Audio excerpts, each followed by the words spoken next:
Hello and welcome to the Breaking Muscle podcast. I'm your host, Tom MacCormick, and today we have a slightly different episode for you. I'm going to be flying solo to map out how I think you should train to build the most muscle possible. Over the past 2 years, I've had the privilege of interviewing some of the world's leading experts on strength training and muscle gain on the Breaking Muscle podcast. And whilst we've picked up loads of useful tips and strategies to make your training and diet more effective, we haven't brought them all together into one coherent plan. And that's what I'm hoping to do in today's episode. I will map out exactly how I think you should train and how you should make changes from one phase to the next to keep you progressing and to avoid the dreaded plateau.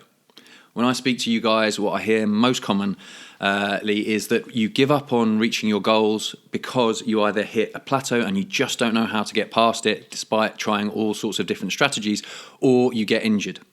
Well, I think this plan that I'm going to map out for you does two things. I think it manages your injury risk, so it can't completely remove the risk of injury, but it does reduce that risk dramatically. And it also means that you can navigate plateaus by stacking phase after phase of effective training, one on top of the other, so that the phase you're doing now complements what went before and facilitates what comes after. And that, I think, is one of the problems that people suffer with. We can usually find a decent workout online and work really hard following that workout, but we have no idea when that stops working how to change to the next phase. And I suppose the question is, why do we need different phases? Why can't we just train the same all the time? Well, there is a phrase that sums that up, and that phrase is adaptive resistance. I also think of this or explain this to my clients as anabolic resistance. And basically, the body is an incredible adaptive mechanism. It adapts to pretty much anything you throw at it. And lifting weights is a primary example of this. When you first start training, everything works, you gain strength and grow like a weed. Then the body adapts, and what you've been doing stops working. In science speak, we call this adaptive resistance. So to keep gaining strength and muscle, you need to exceed your previous training efforts to create a higher stress on the body. And this is where the principle of progressive overload comes from. So if you want to keep growing, you must, on average, train harder and eat more food. This ability to adapt with the body is both a blessing and a curse. In some ways, I say your body loves you, but it hates you. In the short term, it's great. You pack on muscle at an alarming rate as a beginner. However, over time, the body adapts to the stimulus. It adapts to your training and the mountains of food you're shoveling in, and that adaptation is resistance. It becomes anabolically resistant. It puts a damper on your muscle growth. And that's why so often we see a plateau, because we keep doing the same thing and expecting a different outcome. The body, whilst it's an incredible adaptive mechanism, it's also a very energy efficient one. It doesn't want to waste any energy unnecessarily, and it's most concerned about keeping you alive. It doesn't really care that much about your goals of getting jacked and shredded. So once it's started to make the adaptations to the stimulus that you've provided from your training, it won't waste further energy to keep adapting unless you give it a reason to. So it's kind of like the law of diminishing returns. So the more you do something, the less good it does for you. So every exposure to that stimulus yields a smaller and smaller favourable result. And that's why so often people stop seeing the progress they want. Your body gets less of a growth signal from the high volume, hypertrophy focused training you're doing, and less growth response to the high calorie food you get. And often this can mean that people do Herculean training sessions and eat huge amounts of food, but all they really end up doing is feeling like gaining some fat. Now, every time your system in your body is exposed to a stimulus, it adapts. So the homeostatic disruption you cause from each time you repeat a workout becomes less and less, and eventually almost no response occurs. So it becomes a bit like beating your head against a brick wall. Right, so that's adaptive resistance covered, and I've explained why some changes to your program need to happen. Now let's move on to how I set this up, and I propose you do it to keep you building as much muscle as possible. I have what I call a three-phase system. It's a primer, a building, and a solidification phase, or P.B.S for short. Now, those three phases, stacked one after the other, are what I think are like a real secret to unlocking your muscle building potential. So I'll walk you through each phase in detail now. So the first one is a primer phase, and the goal of a primer phase is to lay the foundations for maximal muscle gains over the next 3, 4, maybe even 5 months worth of your training. If you do it properly, it will literally prime you to optimize the muscle building process in subsequent phases. So a primer phase, whilst you will build some muscle if you eat appropriately in that phase, is more about setting the scene for maximal gains over the coming months of training. So there are 4 S's to an effective primer phase. Those are: number 1, skill acquisition; number 2, stability; number 3, structural balance; and number 4, strength output, or particularly strength output in the end ranges, so in the stretch position and in the peak contraction position. Because if you get strong there, then the mid-range takes care of itself. You'll always be stronger in the mid-range than you are at the extremes. So just to give you a bit more detail on what I'm trying to achieve with a primer phase, you want to learn the optimal movement patterns and maybe unlearn some crappy ones that you've developed in the past, so that you can execute every rep confident in the fact that it's providing a muscle building stimulus. You also want to establish your own individual ranges of motion in the key movements. We all have different structures, and whilst there is this textbook form we think of, that's good as a guide, but the textbook form for you, or the perfect form for you, may be very different to the image you have in your mind from the textbook because of your structure. We also, as I mentioned, want to build strength in the extreme ranges of motion. And we want to strengthen muscles that are weak links or strength leaks, which will limit your growth and potentially set you up for injury. So if we can fix those, we mean that they're no longer a limiting factor in muscle gain or a red flag for injury. We want to create structural balance and even out any left to right or front to back asymmetries in strength. So making sure that you are balanced with your strength levels. We do that quite often by unilateral work. So for example, split squats will be often featured in a primer phase. We also want to develop your capacity to increase relative intensity and use that as a key driver of adaptation. And what I mean by that is your ability to get the most from the least. So whilst we have a skill acquisition element to this, where we pick the core lifts that you're going to be using throughout the whole building phase and strength phase, or the solidification phase, easy for me to say, at the end, you need the skill in those lifts. So we spend time doing more sets and staying a little bit away from failure on those in the primer phase to groove those movement patterns. However, we want you to also develop the ability to get great output from a muscle. So we'll pick stable exercises where you can go to failure safely to push all the way to failure and get the most from the least. And what I mean by the most from the least is you're not going to do many sets of this. Often it's just one set taken to failure using textbook form to learn the capacity to really milk every set for everything it can get and that maximum muscle building stimulus. And the reason we do that is that means that you're not using too much volume too early, so that we have volume to be progressed in the building phase. So we leave or create a bigger runway for you to keep adding volume throughout the building phase to keep making gains. If you go too big too early on your volume, it leaves you no room to go, no road left or no runway left to keep increasing volume. And volume is a very strong drive of hypertrophy. We know it correlates very well with your ability to build muscle mass. So the more volume you can do without exceeding your capacity to recover, the better your muscle gains. If we use up all of that too early, when we have other things that can drive muscle gain, then we're really shooting ourselves in the foot. So a primer phase is all about, on those stable accessory lifts that we put in, taking those to failure, getting the most from the least. And that means you can build muscle in a primer phase, but also create the potential to get more from every set you do in a building phase, and gives us that nice big scope for adding volume as we progress. So a primer phase is very much a minimum effective dose approach to training. As I said before, getting the most from the least, and this creates that window of opportunity to use volume further down the line. So let's think how a primer phase works in a little bit more detail. Each muscle group has one or more functions, and within those functions there are sort of correct biomechanical ranges of motion. And to maximize your muscle gain, you need to challenge the muscle across this entire range.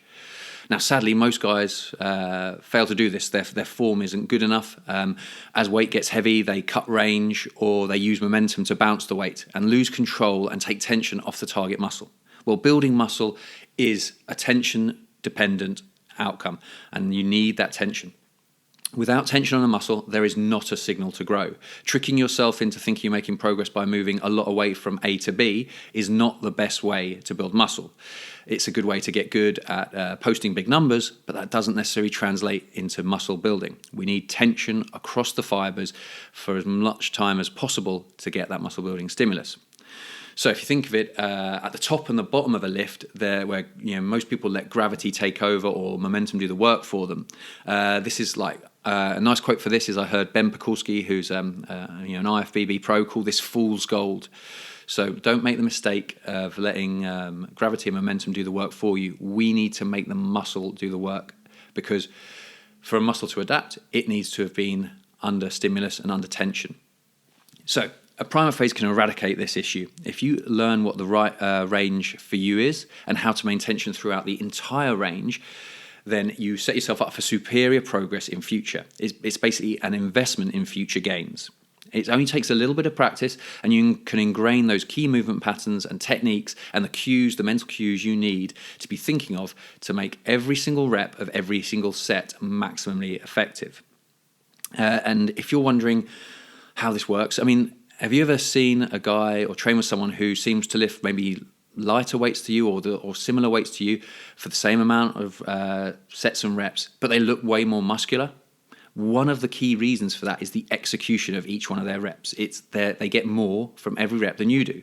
They squeeze more out of one rep than many guys get out of an entire set. And so when you can learn how to do this, you're in a position for accelerated progress.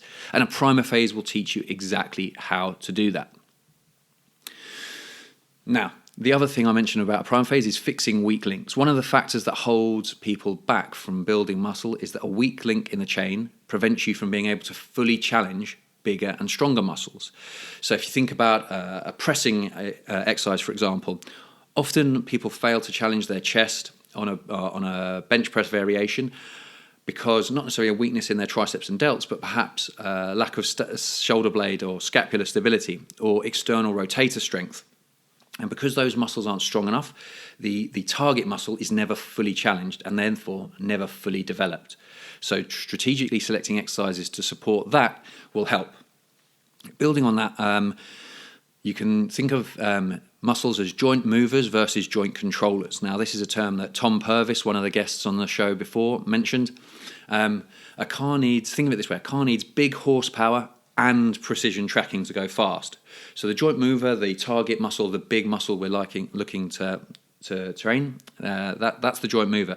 But the joint controllers need to be strong enough to keep you tracking and keep you cornering effectively, to extend that car analogy. So if we had a racing car, if it can go straight line speed, that's great, but it needs to corner it well. And to some extent, you need these little muscles that help to stabilize and control a joint to allow the maximum output of that horsepower of the bigger muscle. To give you an example of that, have you ever found your upper traps and neck not up like a ball after training? That's probably because your body doesn't like the instability around the shoulder joint, so it's trying to create a muscular brace or cast to lock that joint down. So the muscles are contracting hard and you kind of get that sensation, that feeling of being tight, and it's a protective mechanism. If the ratio of strength between different muscle groups is off whack, it's skewed a bit and too much out of like the ideal range, you number one, increase the risk of injury, but you dramatically reduce your chance of building muscle because we cannot get maximal output out of the target muscle group that way. So picking exercises and strategies to help with that is going to set you up for success and a key element of the primer phase. So common muscle groups are often neglected in most training programs, and so for example, guys training the mirror muscles and forgetting about their back is a pretty obvious one. But a simple way to fix this or to address this issue that I like is a unilateral training, which is simply training one side or limb at a time. And given we all have a dominant side, we favour our left or right side, we tend to develop strength imbalances from left to right.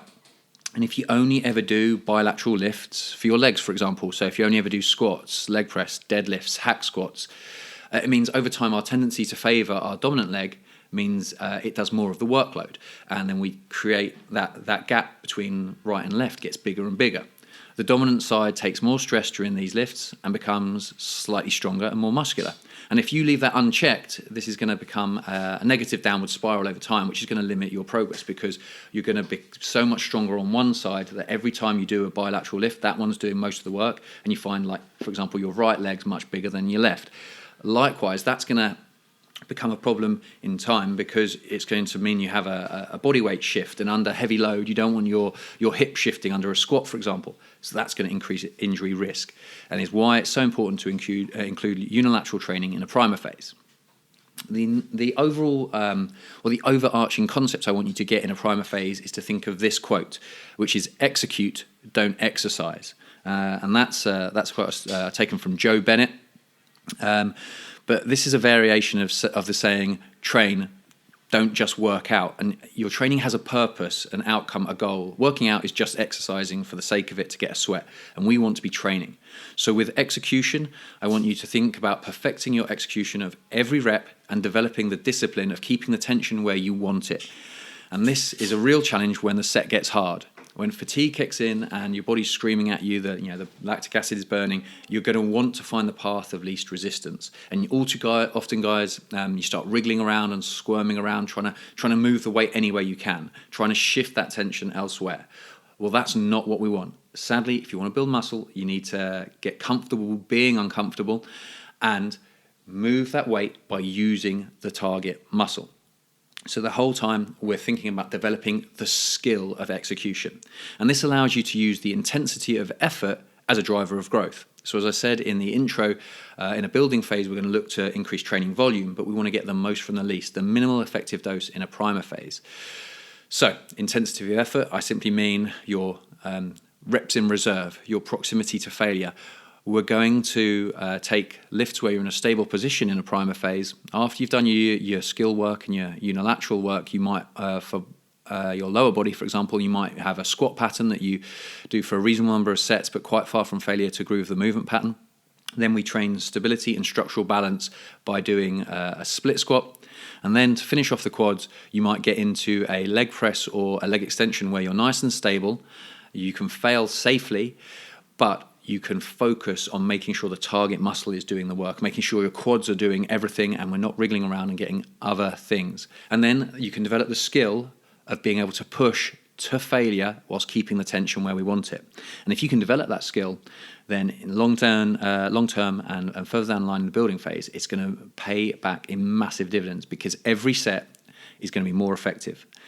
Every rep of every set is going to be more effective. And if every rep of every set is more effective, your growth stimulus will go through the roof throughout your training career.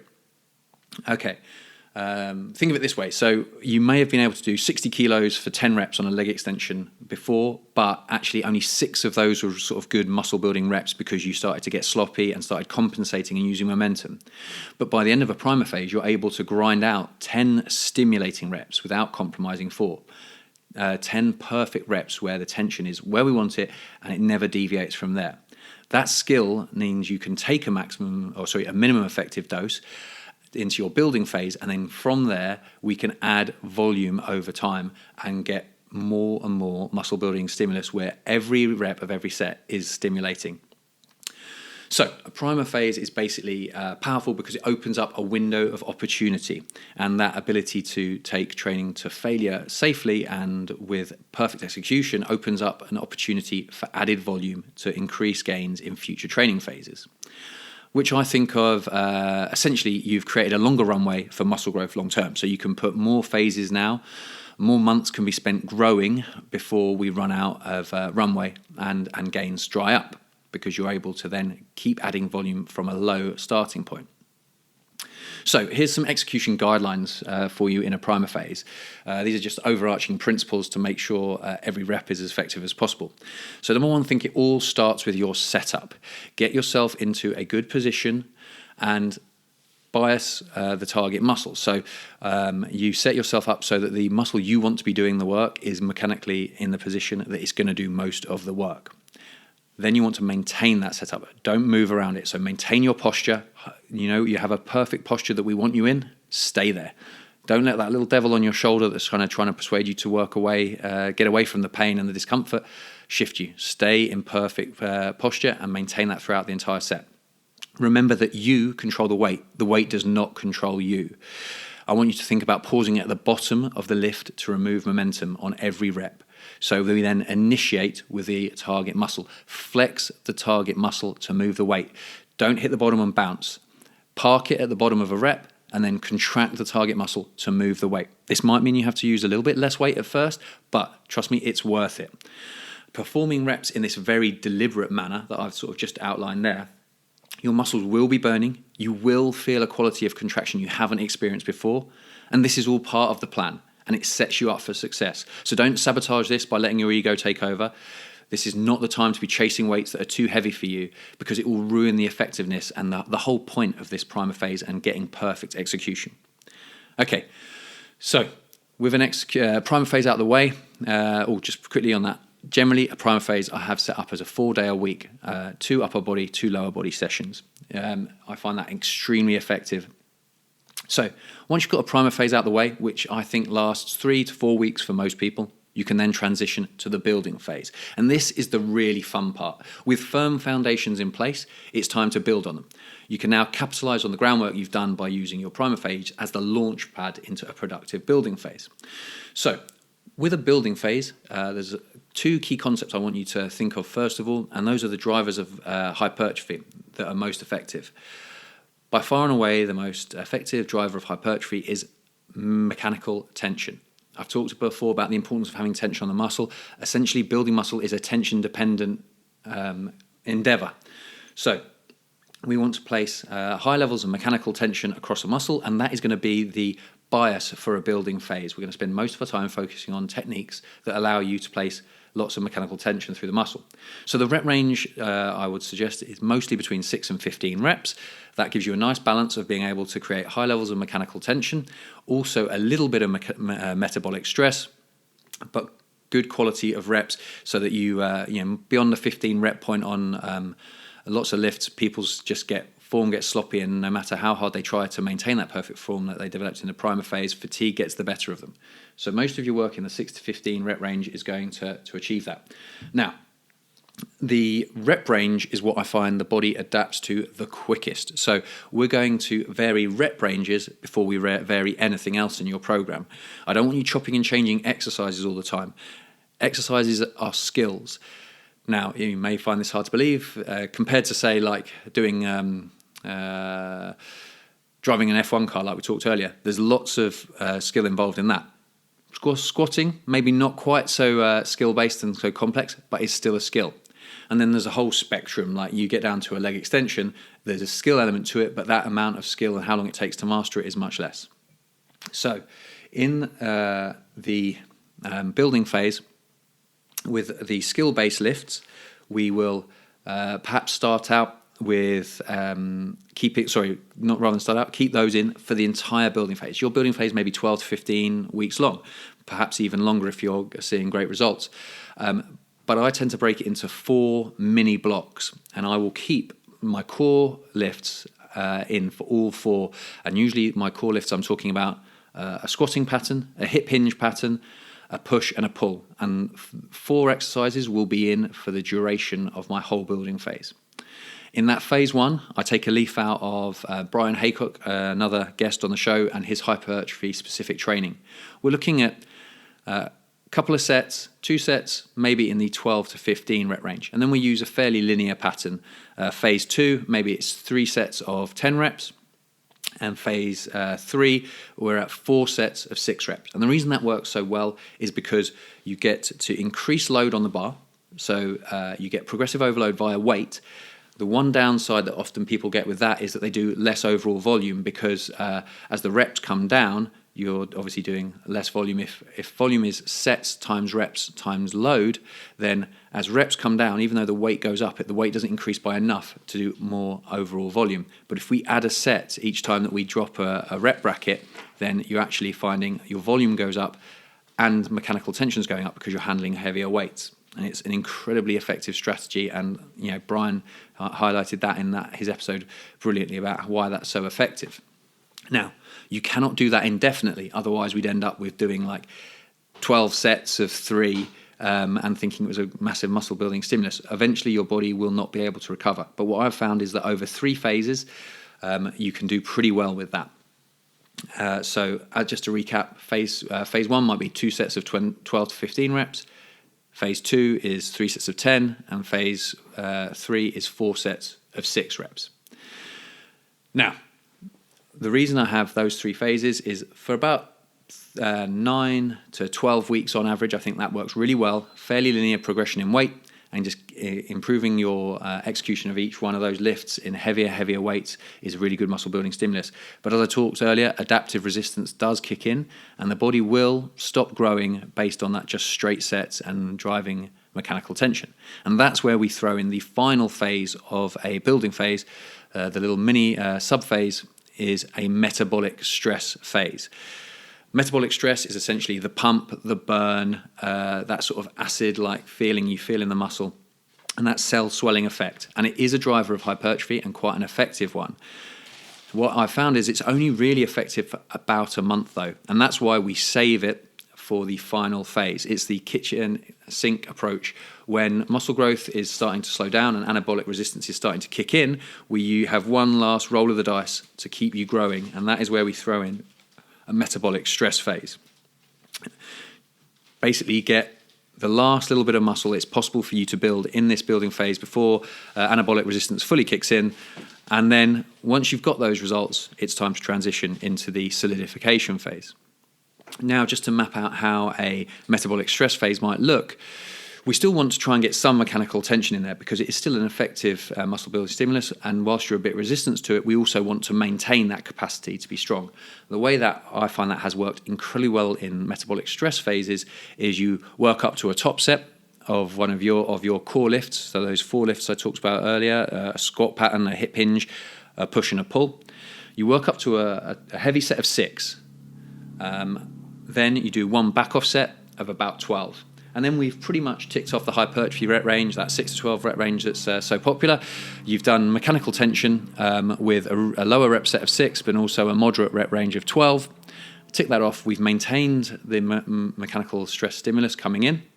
And then we transition to metabolic stress. Now, metabolic stress is done in many ways, but think of things like supersets, drop sets, trisets, giant sets, rest pause, myo reps, incomplete rest periods, sometimes just even high rep sets, or techniques like blood flow restriction. With effective metabolic stress work, there is some different things to think about here. So one way is just simply to do quite high rep set. You might do a 20, 25 rep set. By the end of that set, if you've taken that to failure, you will get a burn. There will be metabolic stress. That's great.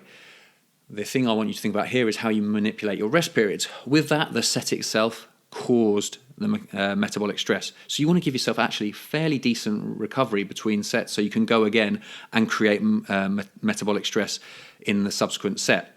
However, Vince Gironda's 8x8 protocol might be a great metabolic stress one, and that's where you take your 15 rep max, but you do 8 sets of 8 with it, but with only 30 seconds rest. And here we're using the short rest period to create the metabolic stress. So set 1's really like an activation set. It's not that hard. You've got 7 reps in reserve. Set 2's not too bad, but with only 30-second rest, that metabolic stress starts to kick in, and by sets 3, 4, 5, and certainly by the end of those 8 sets of 8, there's a great pump, and metabolic stress has absolutely been ticked off.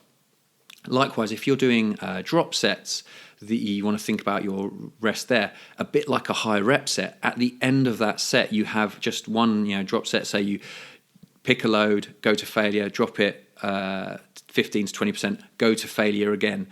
You've got a reasonable amount of metabolic stress built up through those two sets. So you want to give yourself sufficient recovery to be able to give a good effort in the next set. So there's just some things for you to think about how you map out the different strategies you use. Now, another thing to consider with metabolic stress is muscles or exercises that put a muscle in a peak contraction position are excellent at metabolic stress, whereas muscles or exercises, where you have a muscle under a stretch are better for mechanical tension. So you're going to be biasing exercises that get a really good peak contraction in your metabolic stress phase. All right, guys, so that's a good overview of a primer and a building phase. Next up is the solidification phase. So a solidification phase is often overlooked, and it's a critical mistake that most skinny guys make, actually. It's a vital step in the process to building lean muscle. Now, this solidification phase from a training standpoint is essentially a strength block. So we use lower training volumes, lower rep ranges, and higher intensities, higher percentage of 1 rep max, that is. So it's not necessarily that you're pushing to failure, like we talked about relative intensity earlier on that you're doing in the primer phase, but you are using really heavy weights closer to your max to get strength adaptations. And the reason we do this, again, is because of that whole concept of adaptive resistance. At this point, you've done a primer phase where you get the most from the least. Then you gradually ramp that volume up through your building phase, doing more and more sets and reps and increasing training volume to drive hypertrophy. And eventually the body becomes resistant to that. And you need to resensitize to the stimulus of muscle building, high volume training. If you just keep doing more, it's that law of diminishing returns kicks in, and you get all the fatigue that comes with higher volume workouts, but none of the real benefits of muscle building. So the way you work around that is that you drop your training volume lower to levels that you can maintain muscle mass on, which is much, much lower. It's much easier to maintain muscle than it is to build it. And so you can maintain your muscle mass with far less training than you would to build it. We treat this as an opportunity to develop strength, because with lower training volumes, you can still drive strength as an adaptation. And also because the fatigue is being dropped, it's a chance to sort of showcase your strength. A phrase that's often used is fatigue masks fitness. So towards the end of your building phase, fatigue is climbing so high that you can't really showcase quite how strong you are, just because fatigue is constantly high from that high volume training. As you drop the volume down, you should get a nice little kickback in terms of strength. You should see that your strength on those core lifts really starts to progress quite nicely. Now, the key thing about the solidification phase, not only is it that it's resensitizing you to hypertrophy training, that high volume training we've done in the building phase, but also it's avoiding going straight from a bulk to a cut. Now, this is where skinny guys get themselves in trouble. They fight tooth and nail to build muscle. The last few pounds that they gain at the end of a building phase will disappear almost overnight if they transition straight into a cut, into a calorie deficit, and aggressively try and bring their body fat down, which is tempting because throughout a building phase you've had to eat more and more food to gain weight, to drive muscle gain, and I'm sure some of that is fat gain, and we all want to remove that to reveal the physique that we've built in the building phase. That's perfectly natural and is part of the process. However, if you jump straight from building into cutting, as a skinny guy, you're literally going to piss away the last few pounds of muscle. You need to give your body a chance to own that new high body weight you've created. Let it settle as the new settling point, and the body will then fight to maintain it to some extent. So you want to let your body think of it as the new normal, a phrase we've already perhaps all heard too much with COVID, the new normal. But you want your new high body weight that you've got at the end of a building phase to become the new normal, your body to own that. And then if you do that for a period of time, usually about a month, 3 to 4 weeks works pretty well for this solidification phase. Then when you transition into cutting, the body's had long enough at that weight that it doesn't immediately just give up muscle. It will then disproportionately lose body fat and retain the muscle you've built, which is what we want after all. You've spent all that time building the muscle. You don't want it to disappear. When you cut down, you want it to be exclusively fat that you're losing, and that will be how you develop that great physique that you've been dreaming of. So a solidification phase, essentially you eat to maintain your body weight. So whatever you've got your body weight up to at the end of your building phase, you're then going to try and hold that body weight for about a month, plus or minus a pound. It will fluctuate day to day, that's no big deal, but trying to keep it in a fairly tight range.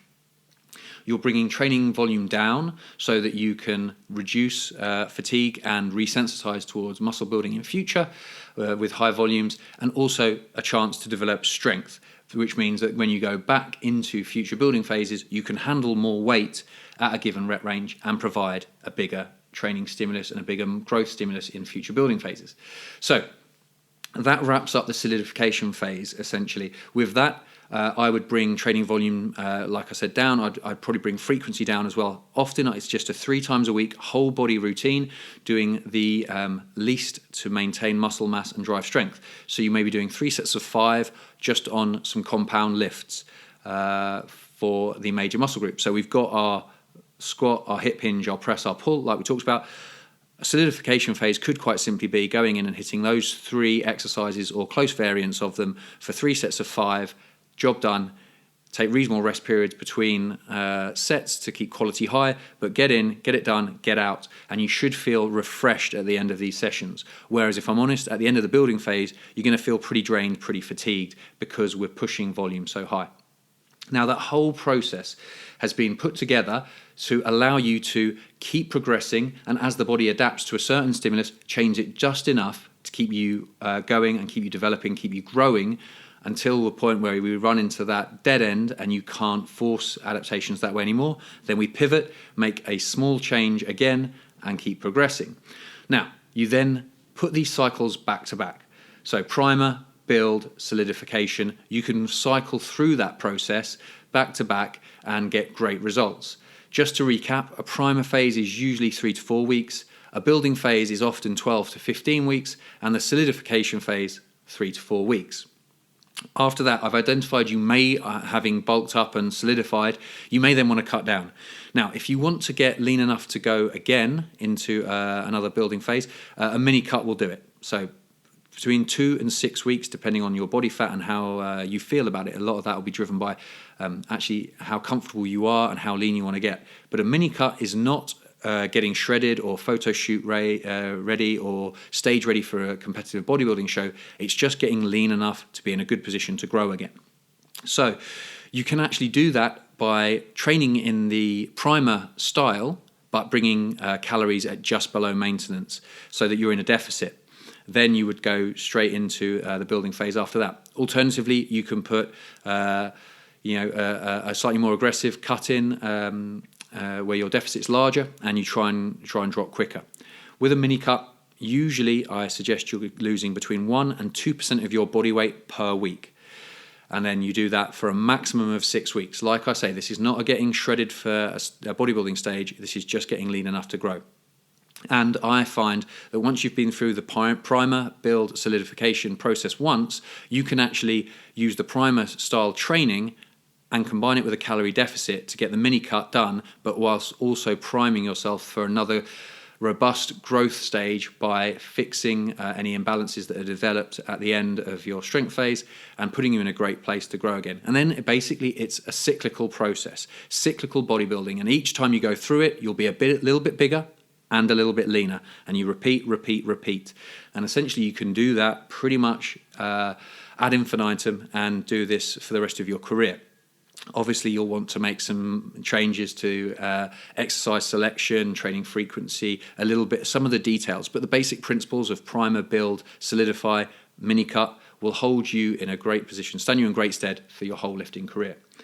So, I think I've given you a pretty good overview there. Now, this is the whole process. My T21 Muscle Building Coaching Challenge, which is a 21-week muscle building coaching program I run, is all founded on this primer, build, solidify process. It's what I've used. If you've seen on my Instagram page some of the client transformations I've put up lately, same process for them. And likewise, any of the photos you see of me from my last photo shoot, also, I've used this process. So I've used it with my clients, on myself. It's worked fantastically. I've used it with clients both in person and online. And I really think it is a game changer because it means that you can be confident that every phase of your training is productive and makes sense based on what's gone before and what is coming next, which I think is a problem loads of people get into. They train hard, every session's hard, but are we clearly identifying the goal, and is it the right goal at the right time, and are we using the right tools at the right time? And this takes the thinking out of it to some extent, this sequence, and means you can be certain of that. Now, if you sat with me here and listened to that, hopefully you found that useful and it has helped you to map out how your training perhaps can look in 2021. If you want a little bit more detail or you want that program designed by me using this sequence, as a listener of the Breaking Muscle podcast and someone who's hung around right to the end of this episode, I've got a little deal for you. If you will have access to a special discount code to get onto my T21 coaching challenge, it's not available anywhere else. You can get access by simply DMing me on Instagram, BM discount, or email me tom@tommaccormick.com, BM discount, and I'll send you the secret link to get the access to the T21 challenge with that discount. The show notes will have my Instagram handle and my email on it, so you can use those direct links. So like I say, BM discount to either my Instagram DM or my email to get access. If you've got any questions on this, I'd be happy to field those too, so feel free to ping me a message. I really hope that's helpful. This is something that I wish someone had sort of mapped out for me earlier in my career. It's taken a lot of trial and error and experimentation, studying, and of course interviewing experts on this podcast to sort of let the pieces of the puzzle all fall into place. But I really think it's a fantastic approach and a great framework to use. And obviously within this framework, whilst I've been prescribing it to you, you should see that there is still room for it being tailored to the individual and picking the right exercises and the right training frequencies, etc., based on the individual, which is what goes into the T21 coaching challenge. This framework is in place, but each program is specific to you, your goals, and the time frame you have available, so how many days per week you can train. Which, while I'm thinking on that, I mapped out, I think a primer phase most often is productive. It's 4 sessions a week. In that building phase, I think 4 sessions a week works great as well, especially through the mechanical tension driving early phases. What I have found is if you have scope to train 5, maybe even 6 days a week for a short period of time, sort of a month or so of that frequency can be phenomenal for the metabolic stress phase.